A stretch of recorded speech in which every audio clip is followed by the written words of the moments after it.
and I always assume the worst. Meant to make So, speeches in less than 12 hours. Nasrina, can you mute, please? Thank you. So, um, where was I? Yeah. So facial expressions are very important, and that's something that I feel me myself challenged with. I am very bad at facial expressions, and it is very good if you can really use more facial expressions.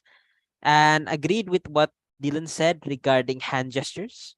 Hand gestures are a very important part of public speaking, because with hand gestures, the main focus is to further, basically to complement what you're saying. So hand gestures should never be like the focal point, but hand gestures should be like the supporting role, you know. And I feel like, again, with your currently you're speaking with what I think I said to another participant, a head in a box. Yeah, it's a head in a box, and because of that, it's kind of difficult. So if you're unable to stand up, maybe it's because you don't have enough room or you don't have a microphone yet. Then maybe you can like speak a little bit farther away so that you can use hand gestures a little bit more. And again, as always, try to have fun. Try to bend and twist the topic to something that you enjoy talking about. Now, since you are the last participant and there is no other participants talking today, I would like to take this opportunity to deliver a few tips that have not been said before. And the reason why me and Dylan have not said this is because if we told you, then it would be extremely, extremely unfair for the contestants that come after you. So that's why we don't tell you guys this. We're only telling this at the end so that no one gets an unfair advantage from this. So in a public speaking competition, okay, less so in table topics, but more so in like prepared speeches, there is something that you have to always strive to be. And that is you have to be a purple cow. What is a purple cow? A purple cow is, as the name suggests, sapi ungu, for those of you who speak Indonesian. So what does purple cow mean? I want you to imagine that you are driving, okay? Some of you are too young to drive, but let's imagine that you can drive. You're driving a car down a country road, and to your right, you see a herd of cows happily eating some grass. There's 100 cows. 99 of them are your regular cow colors. There is black and white, there is brown, and then there's the other cow colors. But then you see one cow that is purple. Of course, the first cow you would see is the purple one. The first cow that you would remember the longest would be the purple one. And that is an analogy for a speech competition. The people driving are us, the judges. We are human. We don't have time to nitpick each of your speech because usually we have a deadline and we have to look at like 20 or 30 or God forbid 60 participants. And by that time, halfway through, I am honestly, like when I'm judging a big competition with 60 participants, I am tempted to jump out of the window halfway through, especially if the deadline is very near. The only issue that is that I live in the first floor and it won't help that much if I do fling myself out of the window. It's not going to do its job. So try to be that purple cow. Try to be that breath of fresh air. That's why I've told you guys, if you have a topic, you can go against it. You can play with the topic. Whatever you do, be you and be different. Don't be what you expect a public speaker to be. Be what you expect you would be if you were a public speaker. Find your own style. A few of you here have already started to have your own style. A few of here probably are still copying people that you watch in YouTube. But find your own style. Be that purple cow.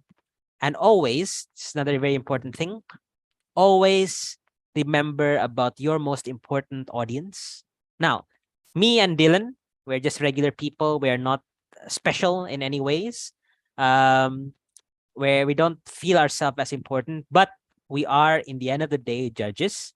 And therefore, as inarrogantly said as possible, yes, Dylan, you are special. Yeah. So in which context, I'm not going to elaborate. Yeah. So now, so what was that? Yeah. So in the end of the day, we judges are the most important audience, and you have to think about our perspective as a judge. Again, as I said, we listen to 30, 40, 60 people. A lot of the time, especially in preliminary, this is a good tip if you guys want to like guarantee pass preliminary. Most of the time, everyone's going to say the exact same thing because everyone has the exact same topic. Everyone will say the exact same statistic.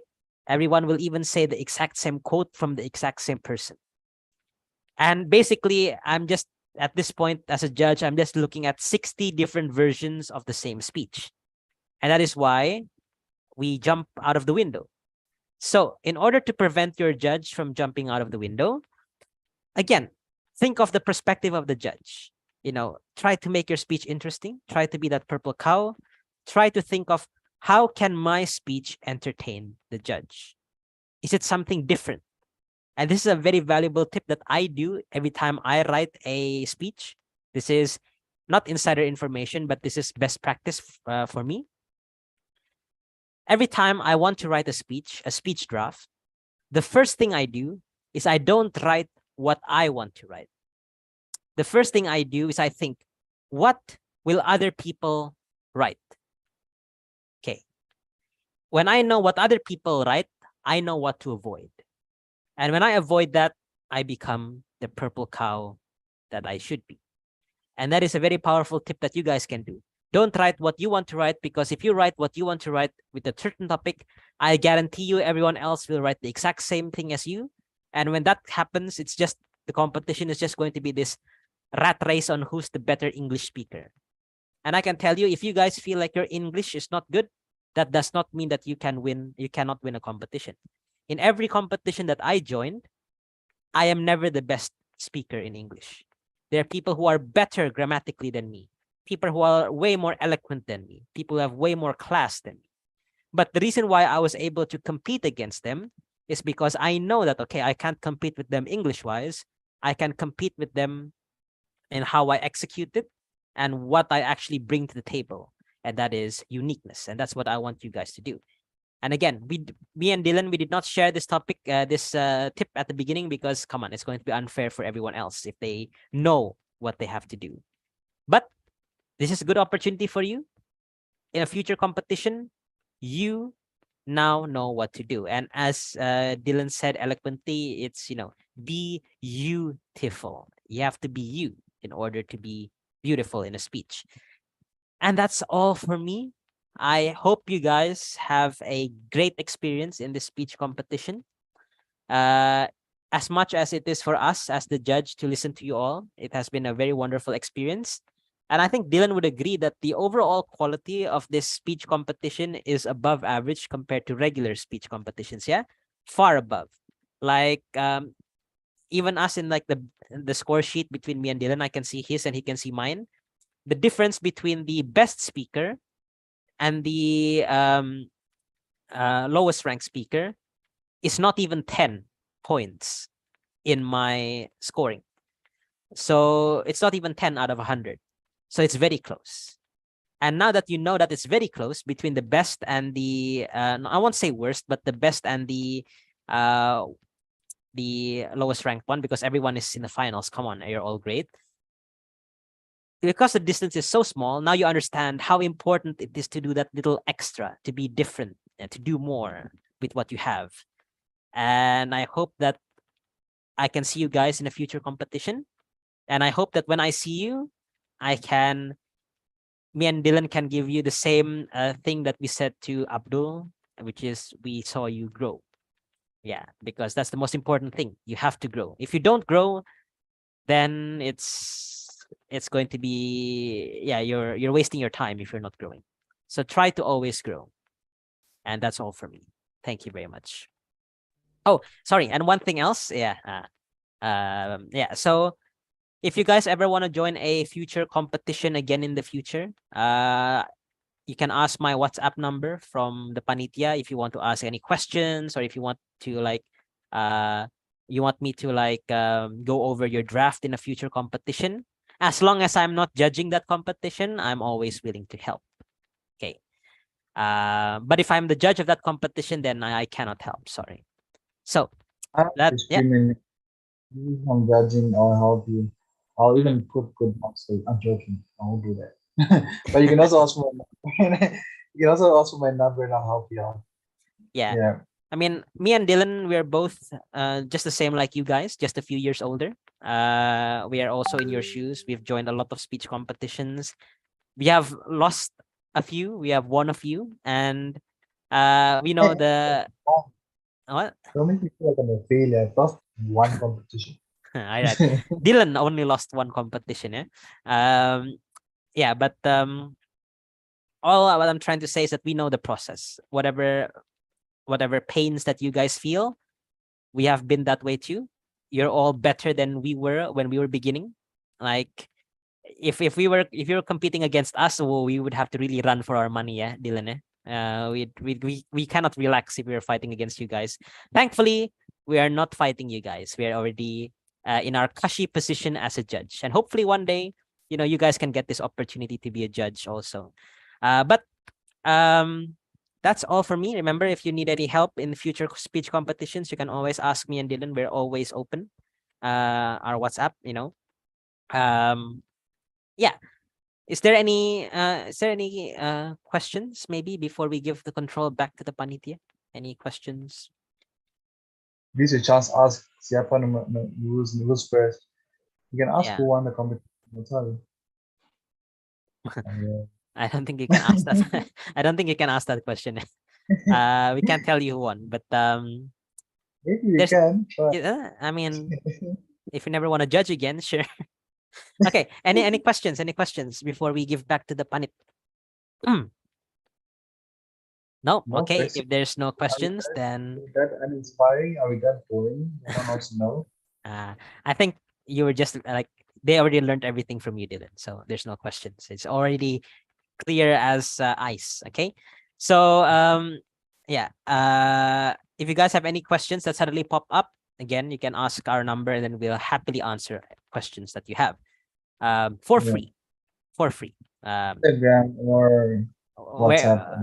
We're not that full of ourselves, yeah. We don't charge people for questions. All right. So if there's no questions, then thank you very much, guys. You guys did incredible. Whatever the results may be, understand that it's only temporary.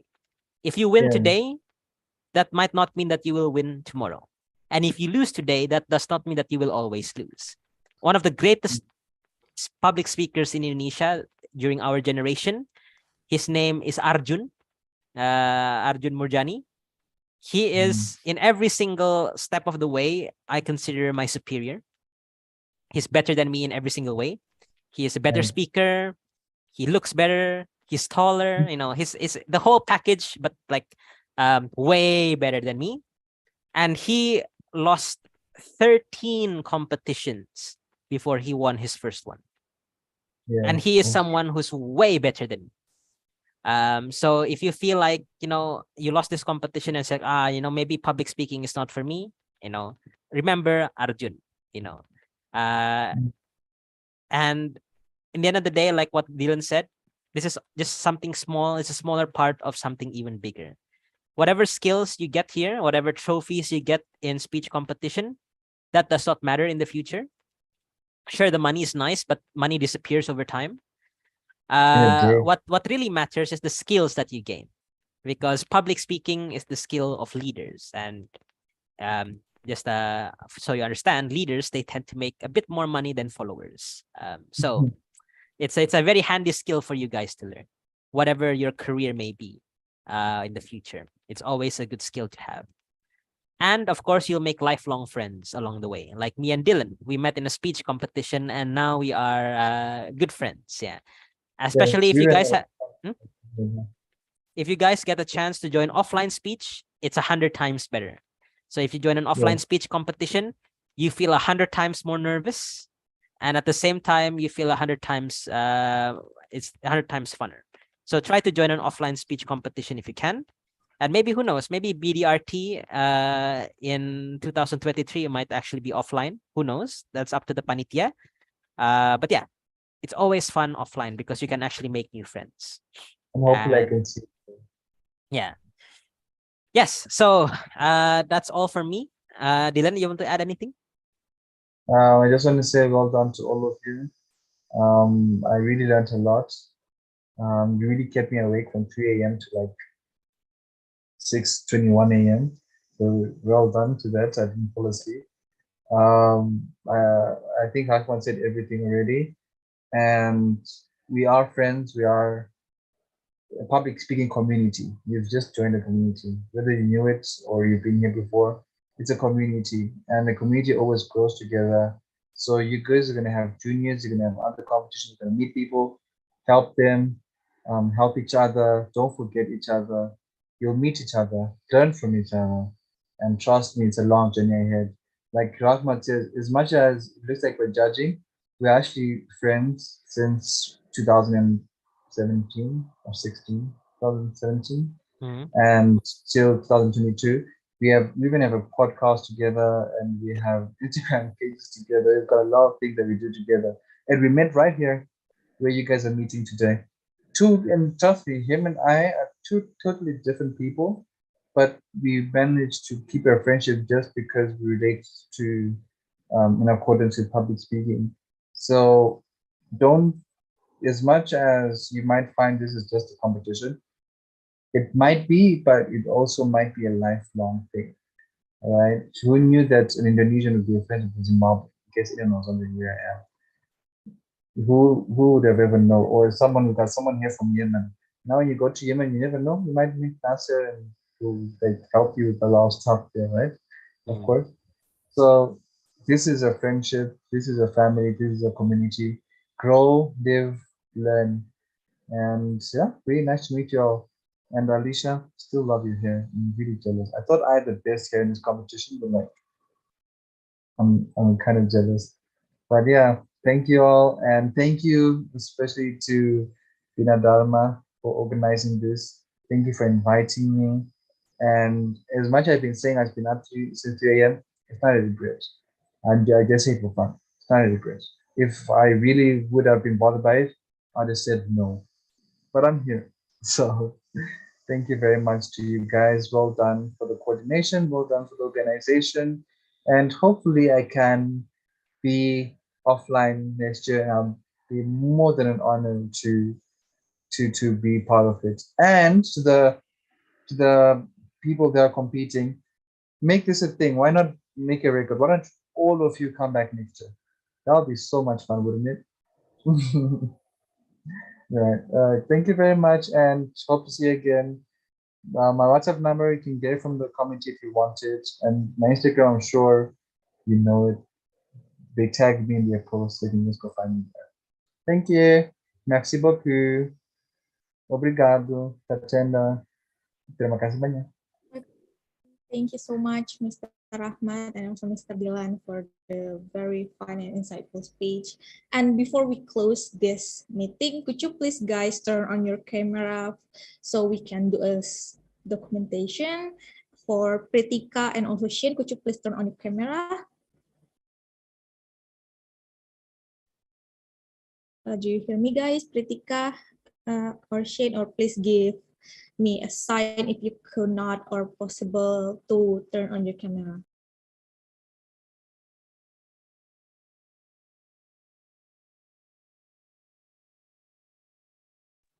All right, I think they are not in the place. So please give your post, guys. I'll take a screenshot to this Zoom. So please prepare yourself and your best post, okay? I'll take a screenshot on 3, 2, 1. All right, thank you everyone.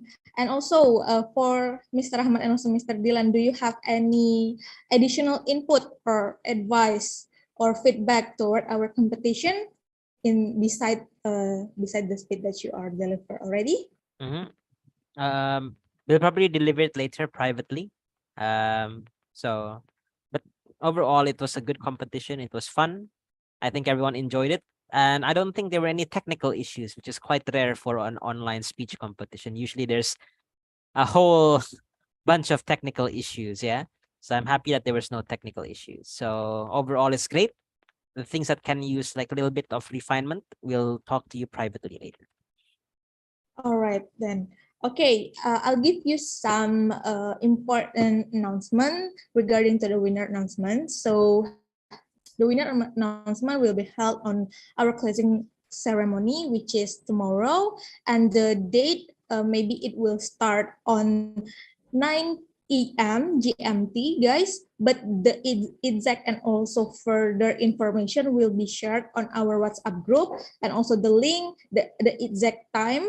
Yeah, so please attend that closing ceremony because the winner announcement will be delivered on that closing ceremony, guys. According to the winner announcement, do you have any question or is that all clear?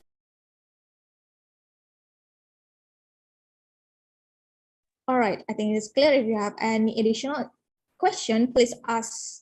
Don't hesitate to ask us in WhatsApp group, all right? And thank you so much for your performance today. You already done your best, guys, and wherever the winner are, you you are the best participant among all participants in speech competition in BINA DARMA RECTOR'S Trophy Asian online competition. Thank you so much and see you on closing ceremony, guys. Bye-bye.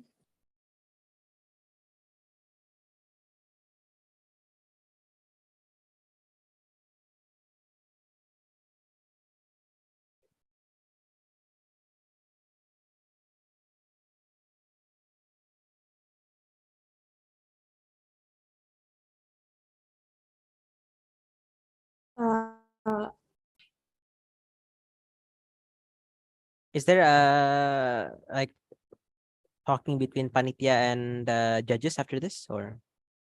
Actually, if you want to deliver your insight on or also Uh, advice, yeah. then you can do it Okay. here. So overall, But before that, there are still the participants okay. are taken up. Okay.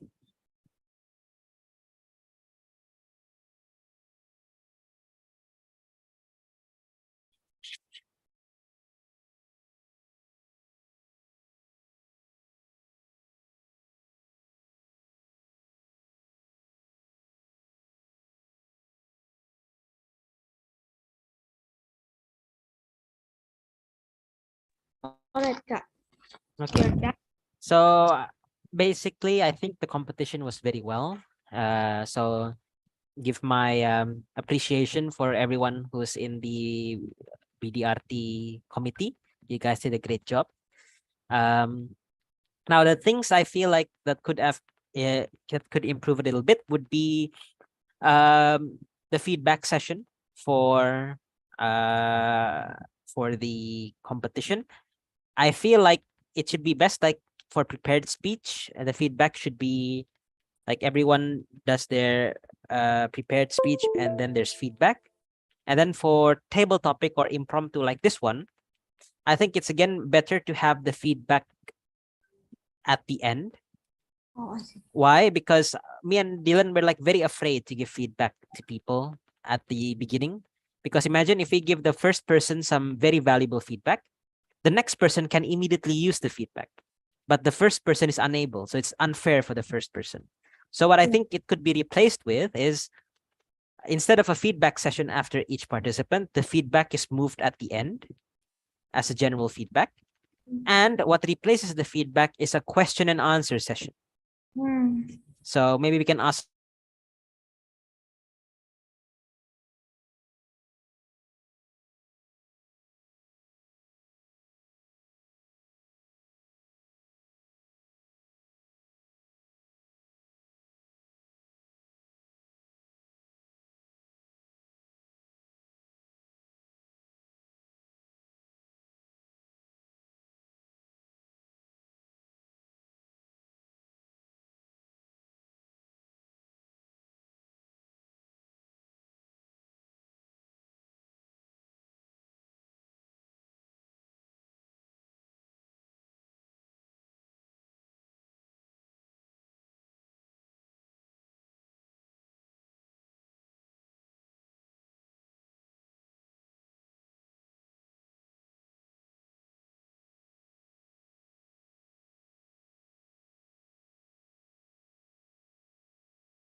Recording in Yes. progress. Yes, went by the challenge, and unfortunately, because of she declined the challenge, there was some angel or Madam Mooney appear in front of her and tried to tell the warning.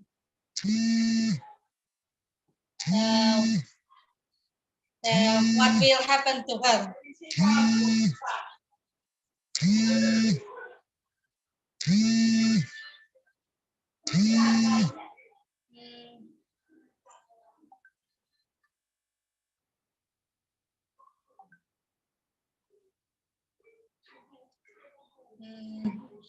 On the halfway onto the top, he managed to pass half the challenge that cannot be mentioned with the help from Madam Mooney.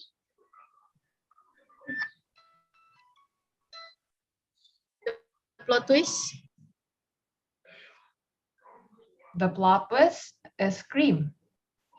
Can you please type it? I didn't hear it clearly. I'm afraid that I will wrong hear it.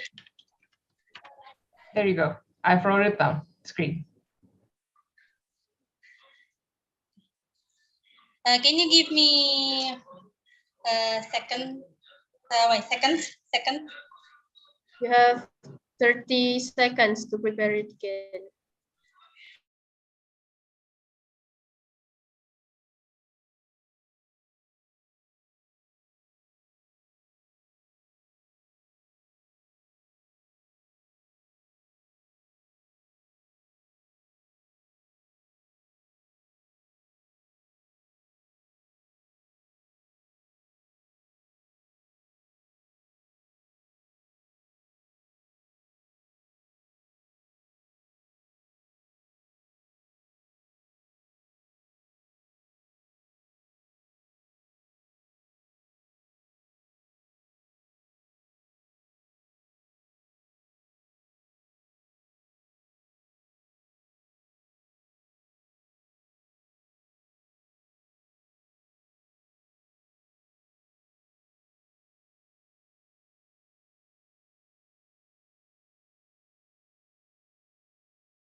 Are you ready, Nabila? Hello? Wait. Wait. Okay.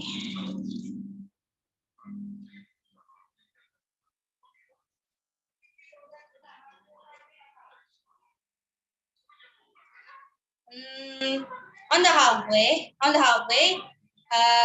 as as far many people know that the halfway of the tower, it should be nice thing to happen, but fortunately for her, she coming into the worst. She entered into her worst nightmare, and so many agony scream all around her that make the scream hurt her ears. Madam Muni can do anything to help her, so it's up to her to save herself from the illusion of that nightmare. So she ran away as fast as she could into the void, but don't know where she going into. And luckily, she found the escape, and the pain of the springman stopped. And surprisingly, she managed into the top of the tower. Surprisingly, have no idea how. And Madam Muni also didn't know that Roxanne was already on the top. So on the top, he meet the so-called Lord, and the name is Lord Eclipse.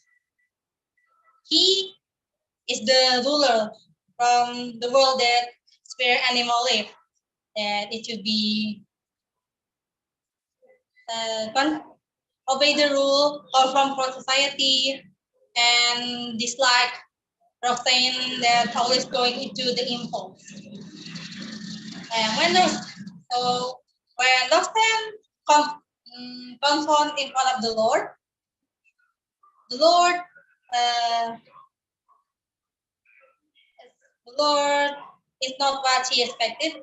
She expected that he will like torture her for manage to up to the top, but he seemed impressed and giving her two options: either that he disappear because he is the mistake from the world, or rather going into the new life, new faith, that it will be a different person, become new fighting to the Lord. Knowing that, knowing who Roxanne is, of course she didn't want to accept the fate that he will surrender to the Lord, so-called Lord Eclipse. And with that, she tried to fight against Lord Eclipse, but unfortunately for her strength, she doomed to the fate that he'll cease to be the exist, cease to exist. And from the different from the Roxanne, it made the other spirit feel scared for trying to disobey the Lord Eclipse. And poor other spirit animal, they are doomed to follow the fate, to follow the obey. Time is up. Obey the Lord Eclipse, or rather doomed to the fate. I think that's all.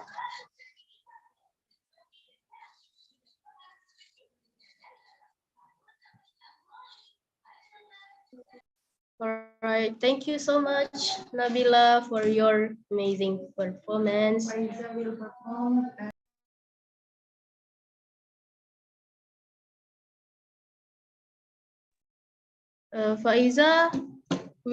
perform at 11:42.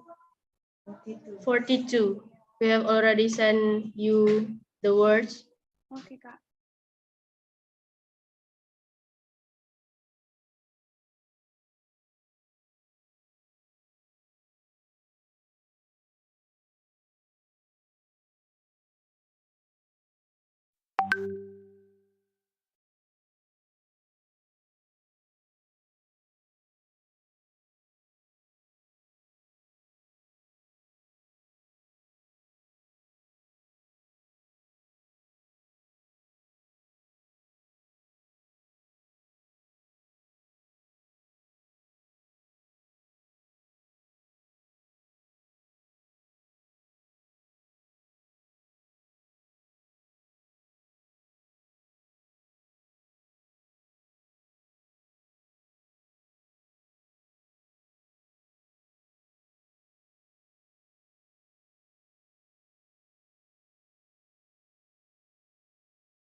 Faisal, are you ready? Okay, am I audible, Kak? Yeah, but a little bit small. Your Okay. sound. Is this my voice okay? Yeah. Yeah, You let's can start. start your story from now. Once upon a time, in a beautiful village, there lived one old woman named Matilda. Matilda had twin grandsons that always come every day holiday season, named Paul and Luca. And it's already entering the holiday season, which is mean Paul and Luca have arrived at Matilda's house. Matilda cooks mushroom soup for both of them, and they're really happy because it's their favorite food. And then Matilda asked to Luca, do you guys have any plan what to do in here? Luca said, yeah, we bring our Nintendo, but I think we're just gonna spending time to playing games or maybe watching movies. I should recommend that to something. There is an event held by the younger generation in this village, and I think you guys should join for it. What kind of event? I don't know the detail about it, but I think if you guys want to join, you should come tomorrow. And the next day, they decided to come to the event. There are a lot kind of event there, and they find one booth. There is a one booth, treasure hunter, and they're really curious about it. They asked to the one of village man in front of the booth, "What is this, treasure hunter? You will find a treasure?" "Yeah, you're right. You will find a treasure." And then Luca asked the young man again, "What is it inside the treasure?" You will find out later. So, do you want to join or not?" Luca said to Paul, "Do you think we should join this treasure hunter?" And then Paul said to Luca, "Yes, I think we should. Let's just do it." "Okay, I want to register for both of us." "Yeah, but since you guys are late, there is no teammate, so it's just both of you. Is that okay?" "Yeah." And they start the adventure to find a treasure. Before start even, the young man explained that they have to find 6 clues referring to the treasure. And the young man gave them a map. There is 3 marks on the map, but there's just one mark that really show where is the treasure. The twins brothers started the adventure to find a treasure. They walking on a hill, following the road sign to the treasure, and they meet the other teammates. They ask about the clue. "Have you guys found the clue?" "Yeah, I found the clue, about 5 clues." "Oh God, that's a lot. So there is this one left clue." The plot twist. Okay. Your word is goggles. That is used for swimming. Okay. Thank you. Thank you.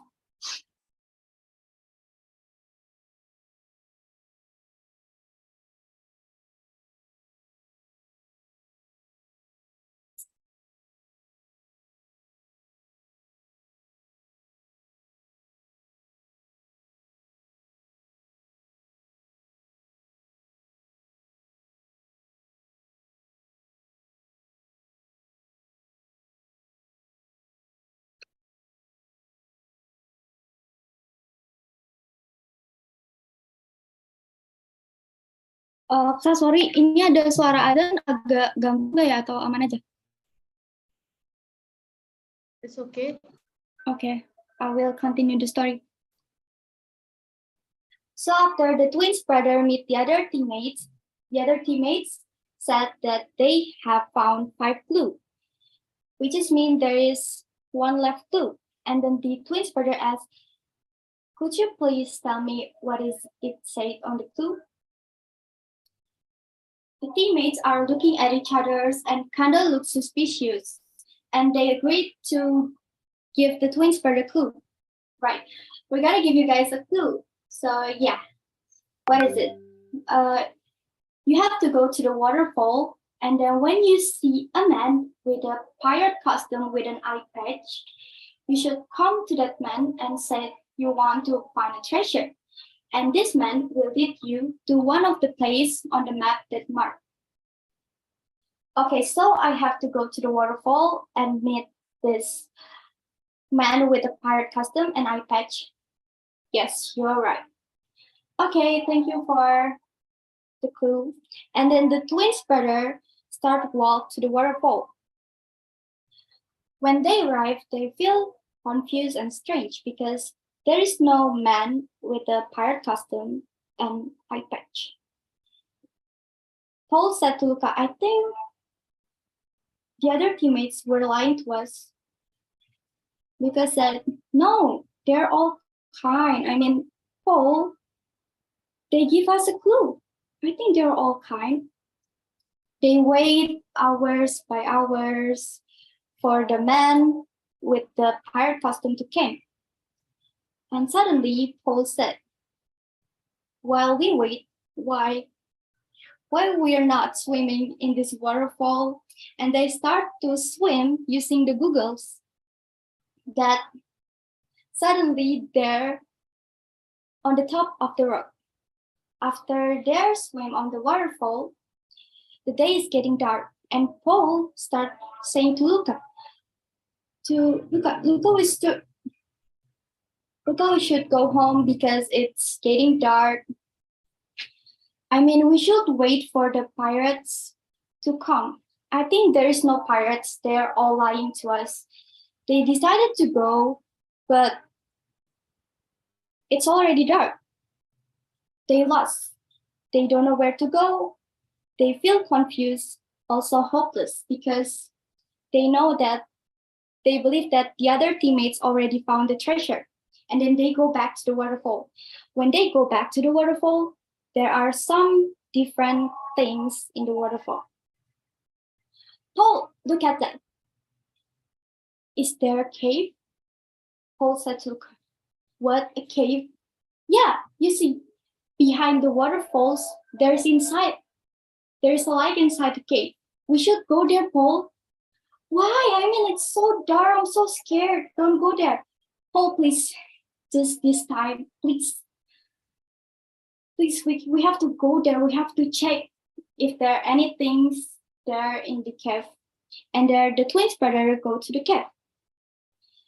When they step into the cave, they jump because they finally find the treasure. Oh, look, it's the treasure. There's a lot of gold coins in here. Oh my God, we suddenly become a rich man, Paul. Paul said to Look, okay, yeah, I mean, we suddenly become a rich man, but I'm still scared and it's getting dark. Let's go back home. And then the twins brother go back home, back to the village. When they meet the other teammates look annoyed because they thought the twins brother not gonna find the treasure, but the twins brother find the treasure. So the moral of the story is there always be a way for you to meet your fate. I think that's all from me. Thank you. Thank you so much, Faiza, for your amazing performance. The next is the last finalist, Teana. You have to perform.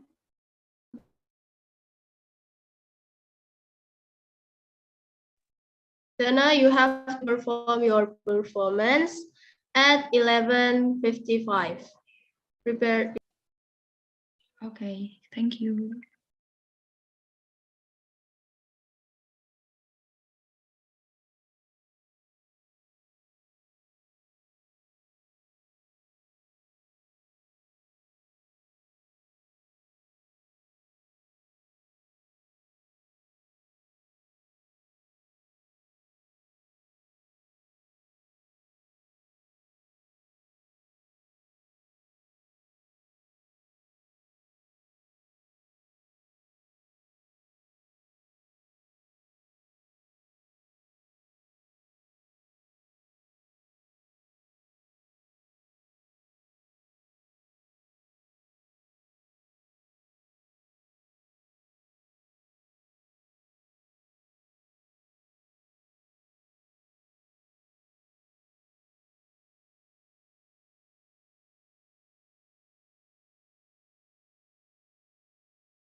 Diana, are you ready?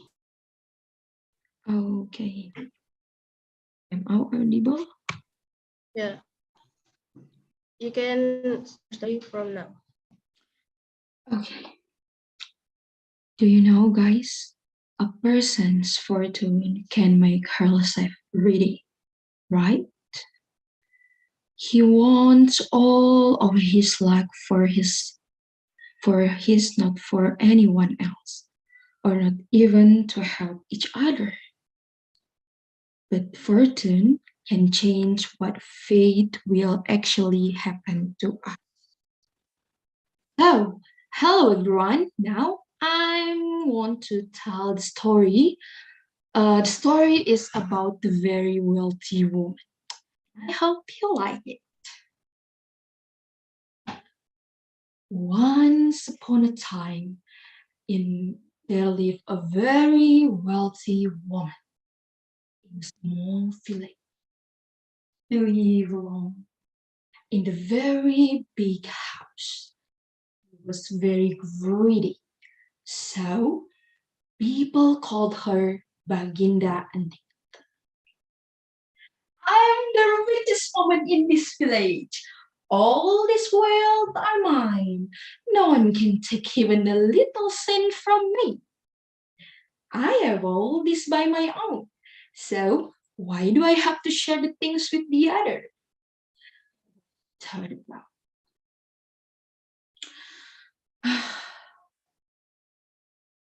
I have all this money. And then, wait, actually, I have a yoga class.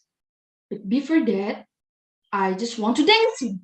Okay, here I see a PIC. Who is PIC? PIC, and then Mr. J and Mrs. Patricia. So I know you're coming to my house. You want to borrow my money, right? I know that. So before you borrow my money, please you follow me to dance. Okay? Follow me to dance. I want to hear your voice, please. Okay? Okay. Okay. The first dance. Hey, don't smile. I'm is ready. The first dance. Follow me. Boom, boom, cha cha cha. Follow me. Boom, boom, cha cha cha. You can be energetic once again. Boom, boom, cha cha cha. Okay, great. So I have a yoga class and I don't want to borrow my money to you. One day, a very old woman came to her and asked for help. She said, Baginda, please help me. My son has never any food for days. We are starving. Hey, the very old woman. Okay. Plot twist, hang glide. Hang glide. Can you just in the chat?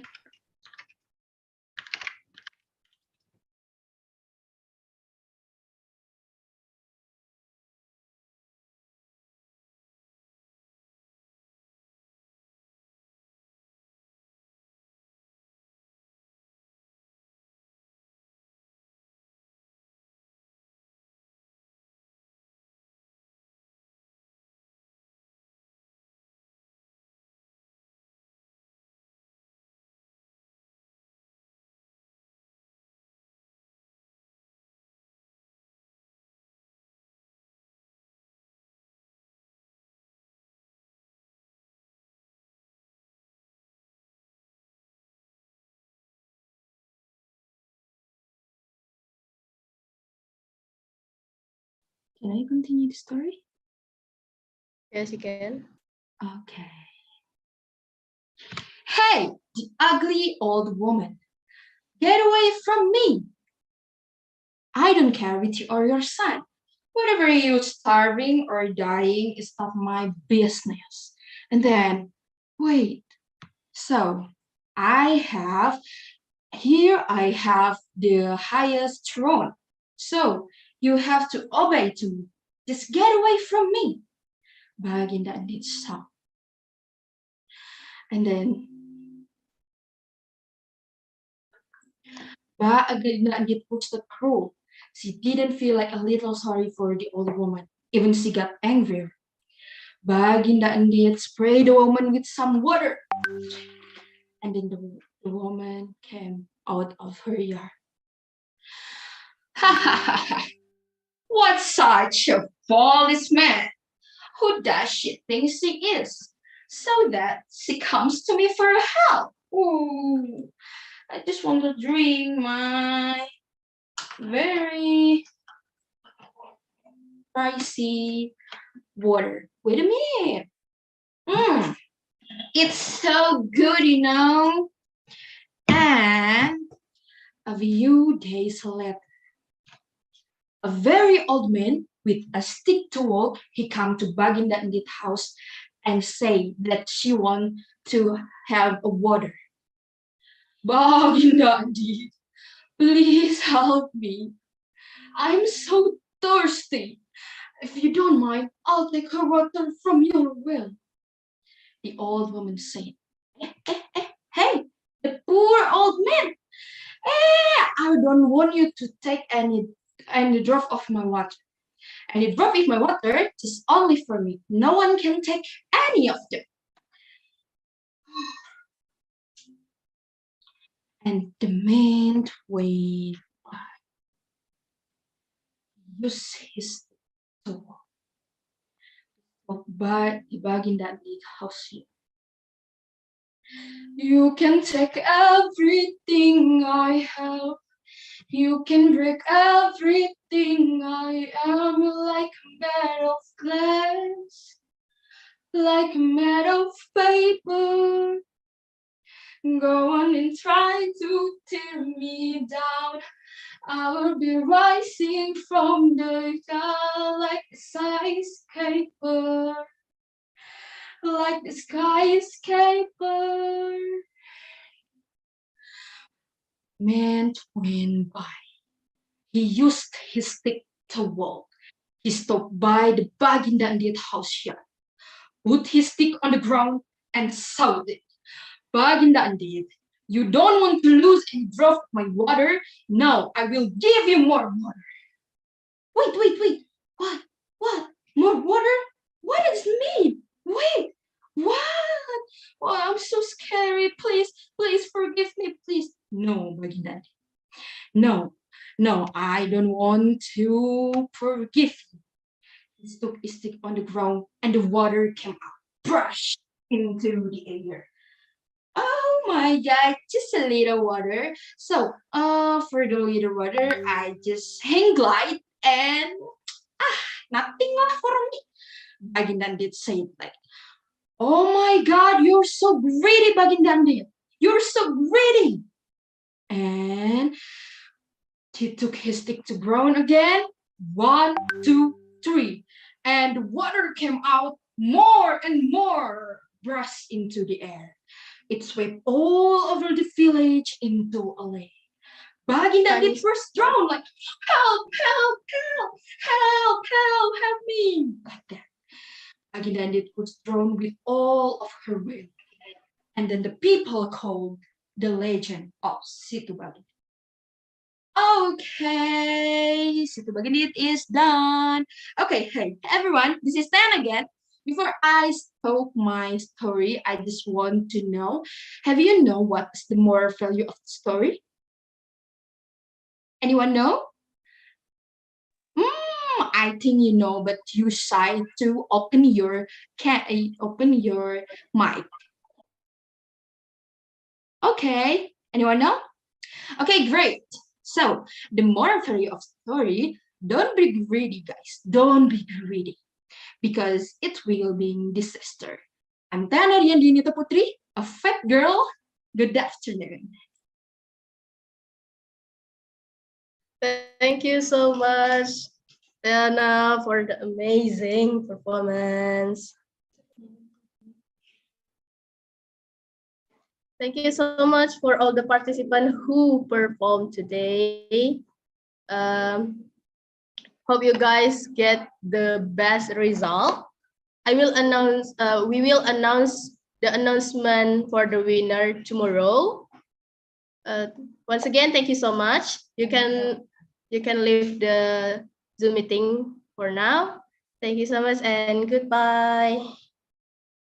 For the judges, please stay in this Zoom. Thank you. Thank you, everyone. Best of luck.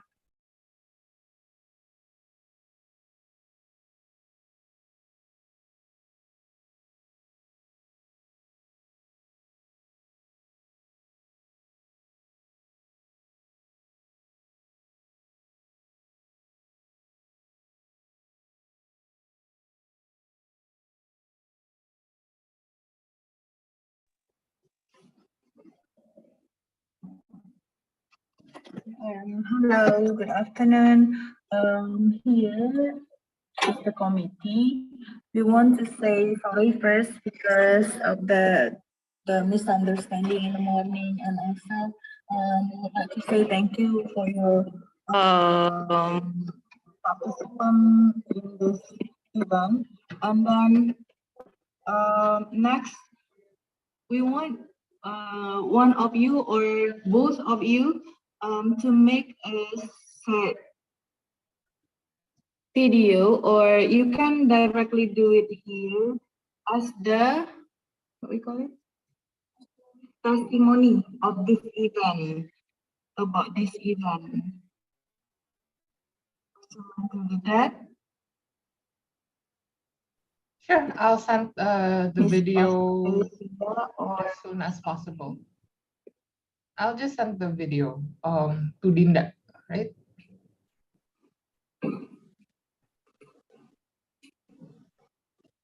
no response. We want to discuss it in the, or if you want to prepare the words first, you can record the video and send us through group. And the last one, I want to ask you, actually, we really appreciate if the judges can announce the winner of the competition tomorrow in the closing ceremony, if you have available time. When's the closing ceremony? At what time? Yeah, wait. Okay. Okay, can you hear me now? Yes. Okay. What time is the closing ceremony? What time? At 8 until 10:30 or sorry, at 9. Around 9 to 10:30 tomorrow morning. Sure, I can attend. Okay, thank you, Miss Patricia. And then what about the video? Do you want to record your own video as the testimony of this event and then send it through the group, WhatsApp group? Yeah, I'll make a video and then I'll send it to Dinda. Is that okay? Okay. Thank you. And Mr. J, you can do the same too if you are available. Yeah, I'll try to attend tomorrow. If my time permits, I'll be around. I'll send a message if I can make it tomorrow for the announcement or for the closing ceremony tomorrow. And then the video, I will send the video, a few seconds of video of saying thank you or whatever. Oh yeah. So I'll Okay. send it tomorrow. Okay. Yeah. Thank Okay. you so much. Yeah, we are the one who has to say, who have to say thank you for both of you, for your cooperation, and sorry for the lacks and mistakes that we have done in this event. Okay, once again, thank you. And later, if there is a change in the schedule or something else, I will let Dinda inform you again. Okay, thank you. Thank you. One last thing. How many winners will be announced? Three. And also don't remember Miss Patricia especially. We haven't decided the best costume of the participant. Mr. J has stated the best costume of, I forgot the names, but Miss Patricia, you have to whether you agree or you have other participant in your mind. Okay. Yeah, I'll check. Okay, thank you. See you tomorrow. Thank you. Thank you so much. Okay, have a great day. Bye. Have a great day. Bye.